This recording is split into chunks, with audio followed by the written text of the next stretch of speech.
আসসালামু আলাইকুম। আজকে ঝটপট বিকেলের একটা নাস্তার রেসিপি আপনাদের সাথে শেয়ার করব। আর আশা করব সবারই ভালো লাগবে, মানে যারা ঝাল ঝাল নাস্তা পছন্দ করেন তাদের জন্য এই রেসিপিটা তো আমার মনে হয় অনেক ভালো লাগবে। একবার হলো বাসায় ট্রাই করে দেখতে পারেন।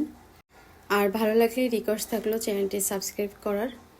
নাস্তাটি খেতে খুবই মচমচে হয় আর দেখতেও কিন্তু বেশ দারুণ লাগতেছে, খুবই খাস্তা আর কি নাস্তাটা। বানানো খুবই সহজ, খুবই ঝটপট আর কি বানিয়ে নিতে পারবেন যদি আগে থেকে আর কি আমার মতো এরকম পুরটা রেডি করা থাকে, তাহলে তো মানে 5-10 মিনিটের ভিতরেই নাস্তাটা হয়ে যাবে। প্রথমে আমি স্যুপ বাটির 1 বাটির চাইতে একটু কম ময়দা নিয়ে নিচ্ছি আর দিয়ে দিচ্ছি লবণ। এখানে আপনারা চাইলে আটাও দিতে পারবেন। আর 2 টেবিল চামচ সাদা তেল দিয়ে একটু হাত দিয়ে প্রথমে তেলটা মেখে নিলাম। তারপর নর্মাল পানি দিয়ে একটা ডো তৈরি করে এটা আমি রেস্টে রেখে দেব 10 মিনিটের জন্য। রেস্টে রেখে দিলে এটা খুবই মচমচে হবে আর কি।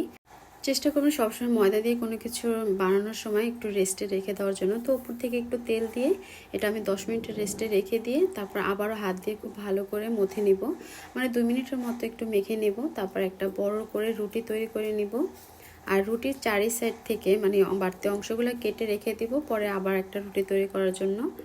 এতে করে একটা 4 কোণার শেপ আর কি আমার এই রুটিটার ভিতরে আসবে। তো আমার এই 4 কোণার রুটিটাকে আমি 4টা ভাগ করব, মানে একটা রুটি থেকে আমার 4টা নাস্তা হবে। আর এটা হয়তো আপনারা সব দেখেই বুঝতে পারতেছেন। তো নাস্তাগুলো আমি কোনাকুনিভাবে ভাজ দিব। তো যদি বাড়তি একটু কোনা থেকে থাকে তাহলে আপনারা ওইটা চাকু দিয়ে কেটে রেখে দিবেন, নতুবা ময়দাটা টেনে এক জায়গায় করে তারপর সিল করে দিলেও হয়ে যাবে। তো হয়তোবা আমার এটা দেখে আপনারা বুঝে ফেলেছেন। এখন এটার ভিতরে আমি একটা ভেজিটেবলের পুর দিব, তবে আপনারা চাইলে এখানে চিকেন কিংবা নারকেলের যার যেটা ভালো লাগে সেই ধরনের একটা পুর দিতে পারেন। আর যদি পুরটা দেখতে চান তাহলে প্লিজ কমেন্ট সেকশনে একটু জানাবেন। আর আমি পুরের ভিতরে একটু মজারেলা চিজ দিয়েছি। তারপরে 3 কোনা করে এটা আমি ভাজ করে নেব, মানে কিছুটা দেখতে সমোচার মতো হবে। আপনার ছেলে একটা ভেজিটেবলস সমোচাও নাম দিতে পারেন। তারপরে সিল করে একটু কাঁটা চামচ দিয়ে সাইডটা আমি এভাবে করে ডিজাইন দিয়ে নিব। তারপরে যে 2টা সাইড রয়েছে একটু টান দিয়ে হাত দিয়ে এটা একটার সাথে আর একটা আটকে দেব, তাহলে একটা পাতার মতো আর কি শেপ হবে। আবার চাইলে কিন্তু এটাকে পাতার ঝাল পিঠাও বলতে পারেন। তো ব্যাস আমার নাস্তাটা কিন্তু তৈরি হয়ে গেল।